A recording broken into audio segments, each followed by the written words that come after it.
Alright, so we got this Redmi 14C from TEMU. Okay, and this one, just so you know, pwede nyo pong mabili ito ng possibly 99 pesos lang. Yes, Redmi 14C sa 99 pesos lang. Ngayon, kung interesado kayo, check muna natin kung goods ba to at kung sulit ba ito sa price tag na 99 pesos. Check na rin natin kung legit at original ba ito na product. Baka mamaya, fake product pala ito, di ba? Or, totoong product nga siya, pero 99 pesos lang. Yes, check. Let's do it. Yun, ito yung unit. Mukha namang legit. Balikan natin. Check natin yung mga accessories para hindi natin ito mamaya babalikan. So, we have literature, a jelly case, yun, charging cable and data cable type A to type C. Ayun lang, walang charging brick. Ano? So, ito ang mga kasama sa box ng Redmi 14C. Pisa na natin. Yun, mukha namang legit so far. In fairness, magandang design na to ha. Redmi 14C. Okay. Kung di ako nagkakamali, ito ang mga design ngayon ng mga flagship nila Vivo, no? Nila Oppo. Parang ganito. Tama ba ako? Correct me if I'm wrong. Pero parang sa Vivo ganito yung style ng design. Okay. Ito nga muna mamaya. Okay, konting tour muna tayo. Sa taas, meron tayong headphone jack. Uy, bihira na to. And then we have this SIM card tray slot or SIM card tray. Uy, pwede. Dual SIM po siya with dedicated microSD card slot. That's nice. Lagyan na rin natin ng SIM card para magamit na diretso. Sa baba, meron tayong microphone, USB Type-C, and the main speaker. We have here naman sa kanan the power button and probably the fingerprint sensor na rin plus the volume rocker. Alright? And kung mapapansin nyo, this is a flat edge design. So hindi natin problema dito kung gusto natin lagyan ng tempered glass, madali lang. Usually kasi mahirap hanapan yung mga curve. But this one good, and ito nga yung design sa likod. Okay, now buksan natin for the first time. Check natin kung fake sa 99 pesos or legit. And nag-vibrate. Oops! Nagbukas. So doon pa lang nagbukas na siya. I think sulit na doon yung 99 pesos natin. But let's still see kung totoong Redmi 14C ito or hindi. Fast forward na natin. Okay, so far continuous pa rin siya. Mukha namang legit. Testing the fingerprint. Madidetect naman niya. Mukha namang legit.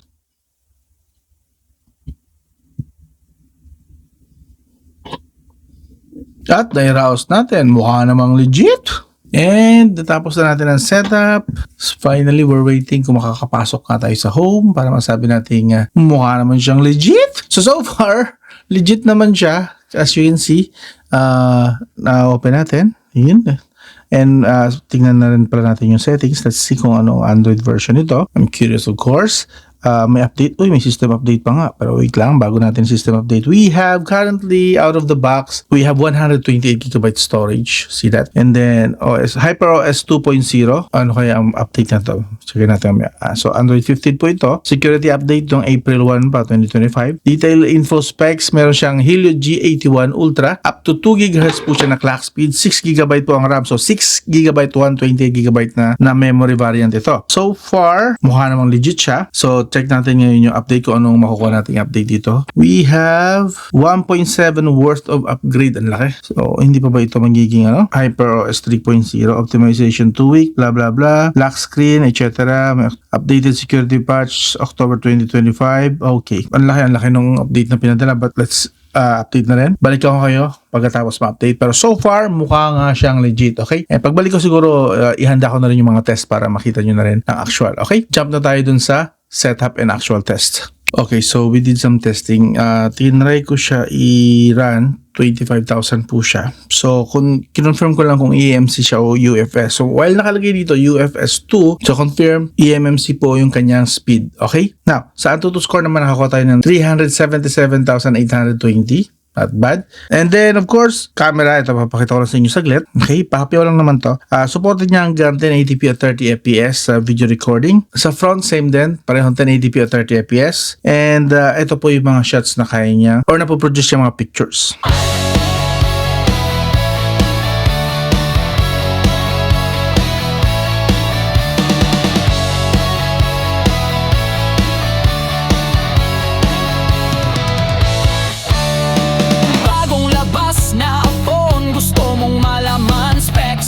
Presyo di ka malilito riyan. Sa bawat review, malinaw at totoo. Okay, so this is 1080p at 30 fps. Maximum na video recording niya dito sa rear camera, and we have what do you call this? Up to 2 times zoom. No, not 2 times, but I mean 6 times zoom. Medyo grainy pero acceptable. Ang ilaw natin dito is itong soft light lang. So wala po tayong ilaw sa taas, naka-off yan. So in a way parang naka-low light tayo dito, konti. Pero so of course papakulay lang naman tong ibang mga kulay rito. Pero para sa akin, this is decent enough for the price, especially. Actually, ang regular price nito is, if I'm not mistaken, nasa 5,000 pesos. But anyway, kamusta yung microphone niya? So ito yung 1080p 30 fps front camera po. Kamusta naman? Ito yung pinaka length ng pinaka stretch. Hindi naman sama. Okay na rin to. Yes, pwede na rin. Kumusta naman yung ang konting panning. Pasok na to sa taste ko. Akin considering the price, not bad na to. Yes, kailangan nyo lang na maayos na lighting kahit paano. Medyo low light tayo rito, isang bumili lang nandito. So, that is why ganito. Pero if mas maganda lighting, syempre mas maganda ang result nito. Pero para sa akin, goods na to. Kamusta naman yung microphone? So yun, very decent naman actually for the price. Kahit nakuha nyo to ng 5,000 pesos, decent pa rin naman, nasa usable yung kanyang quality. Now, again, yun ay kung makukuha nyo ng SRP. Pero what if makuha nyo to ng 99 pesos? Mamaya tuturo ako kayo kung paano ma-avail ito ng 99 pesos lang, this Redmi 14C. Okay? Now, test natin saglit lang sa gaming. Mobile Legends lang para mabilis lang since we can't expect really na pang gaming ito. Goods na to for light use, light gaming, that's it. Pero hardcore gaming, hindi po ito. Gumastos po kayo ng malaki kung gusto niyo ng hardcore gaming. But this one, 5,000 and impossible pa nga makuha nyo ng 99 pesos sa ituturo ko sa inyong way mamaya. To be fair, medium lahat since this is not a gaming phone. Hindi ko pwedeng i-expect ito na kaya yung mga heavy na settings. So medium settings pero high sa frame rate, yun na lang para safe. Okay? Now, let's try this. Kung smooth or makakaramdam ba tayo ng frame drops. In fairness sa phone na to, malaki siya. By the way, so hindi ko pa na-mention, this is 6.88 inch. 6.88 inch. That means halos kasing laki lang siya ng Poco F8 Ultra ko. Kaya okay dito, panooran, TikTok gusto nyo, so on and so forth. Basta mga light use lang, pwede po rito. Google Maps, mas maganda ritong gamitin sa mga tropa nating riders kasi malaki po yung kanyang screen. Which means mas malaki, mas makikita mo na maayos yung maps kahit maliwanag or tanghaling tapat. Speaking of tanghaling tapat, nakita ko sa kanyang website, this supports up to 600 nits. So average lang siya, viewable pero not super bright. Siyempre, of course, again, this is an entry-level smartphone so we shouldn't expect much sa kanya. Pero what it can offer, this Redmi 14C can offer is very good na, useful na, usable na, and abot kaya pa, di ba? So yun, Redmi 14C. Anyway, laro tayo. Let's go. Yan, let's go. Tara. Observe ko lang kahit isang game lang kung may mga frame drops tayo makikita. Hindi ko na siya nilagyan ng Shizuku since mabibigatan lang to lalo kasi nga Shizuku is another app and then yung FPS meter another app na naman. So baka hindi na kayanin. Alam naman natin na mahina lang ang chipset nito. Good enough para sa kanyang price tag.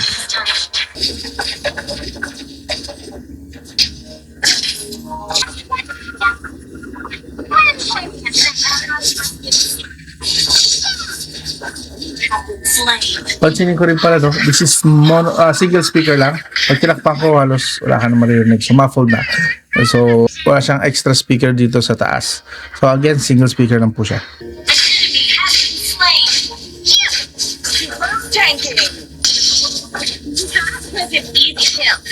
Smooth pa rin siya so far. And the temperature right now naglalaro sa 38. Yep, 38 yung 39. May nakita tayo 39. Saan man yun? And dito sa kabilang side, may 40. Okay. So, 41. To be fair, kasi 41 nga siya. 41 degrees Celsius currently. Isang game pa lang po tayo. Pero di pa po yan overheating. 43 degrees Celsius ang overheating. So, acceptable pa siya. For now. Again, nasa medium settings tayo. Pero, high FPS.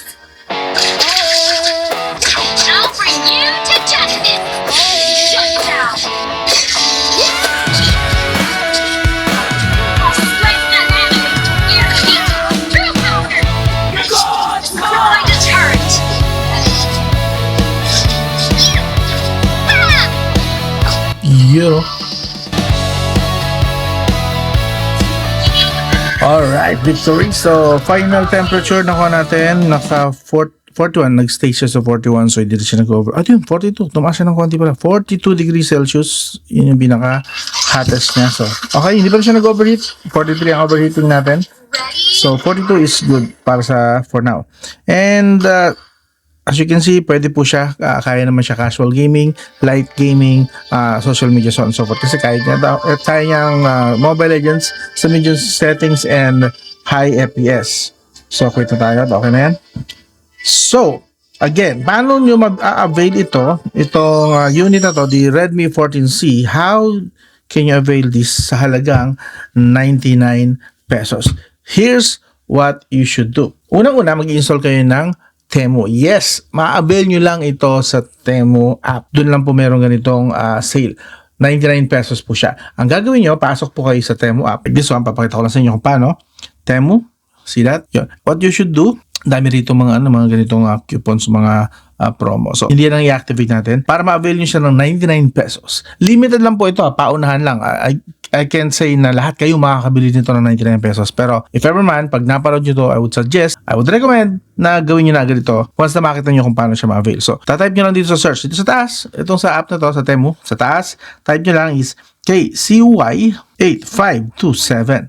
Enter nyo lang yan. Supposedly, may magpapakita dyan na kung ma-avail mo siya. Ayun! 0 pesos pa nga yata. Pero no, I believe if I'm not mistaken, this would be 99 pesos pag na-avail nyo, okay?